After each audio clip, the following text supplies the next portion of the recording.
buddy. Ready? Look. Hey.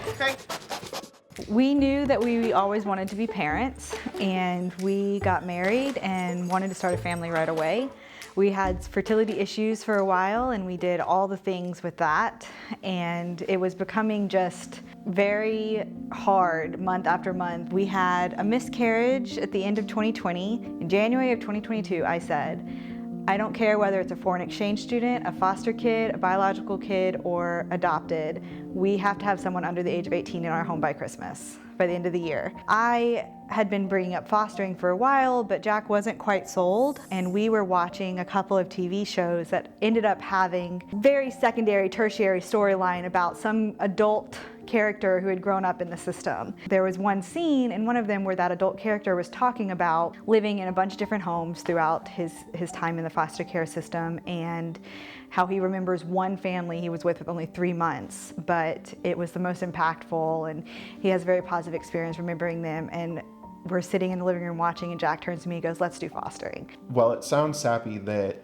our ultimate decision to become foster parents was down to a TV show. The statement that actor made that, it came down to one foster family that he wasn't with for a long period of time, but it had a huge impact on his life, that we want to be that impact on someone, even if for a week, for a month, that it could be the best month that they've had their entire life.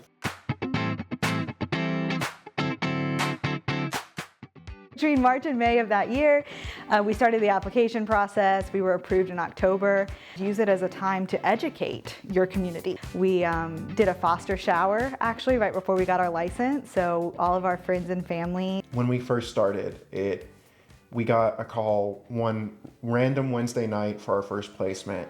Hey, there are 2 kids that, if you're up for it, can be at your home like tonight. We said yes, and we're like, all right, well, wait, what do you mean they don't have any clothes? They only have the clothes that are on their back. Took a trip to Target to get some clothes for them to have. I totally the next day. Overbought. I think I bought something in every size, and I was like, I'll just return it, whatever that doesn't fit them. To be honest, we would not have been able to do it without our huge community. Our first long-term placement, you could tell that one of the kids was very scared. I mean, who wouldn't be? You're taken to these new people that you've never met before, and after reunification, we got a call from her guardian ad litem. She had just seen the kid after reunification. I really miss them and hope they're doing well.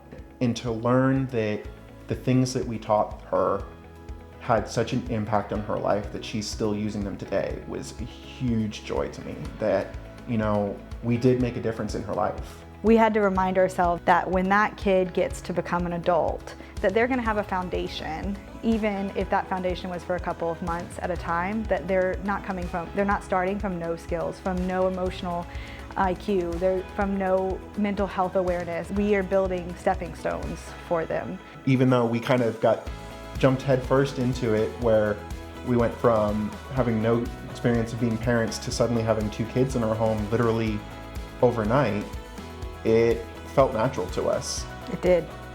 It just, something clicked, all right, we're parents now. And it was literally as easy as that. One thing that I think a lot of people don't know is that you can refuse a placement. No one is ever calling you and saying, you have to take this kid tonight, no matter what. If they call and say, I have a 13-year-old and you don't know you can't handle teenagers, you're allowed to say, hey, that's not the right placement for us.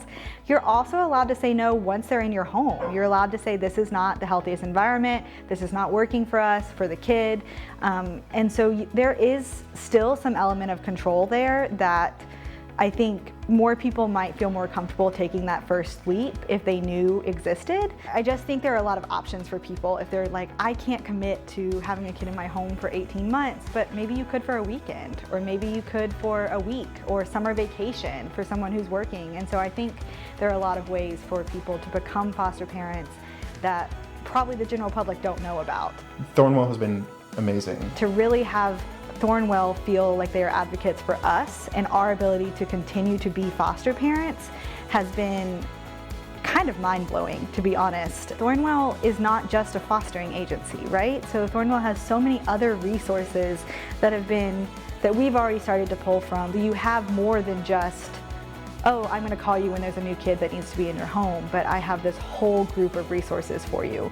Our family specialist has been amazing, Tracy. She has been with us every step of the way, always available to answer questions when we need it. It's almost breathtaking when you see a moment happen that's proof of the impact you're having on a kid's life.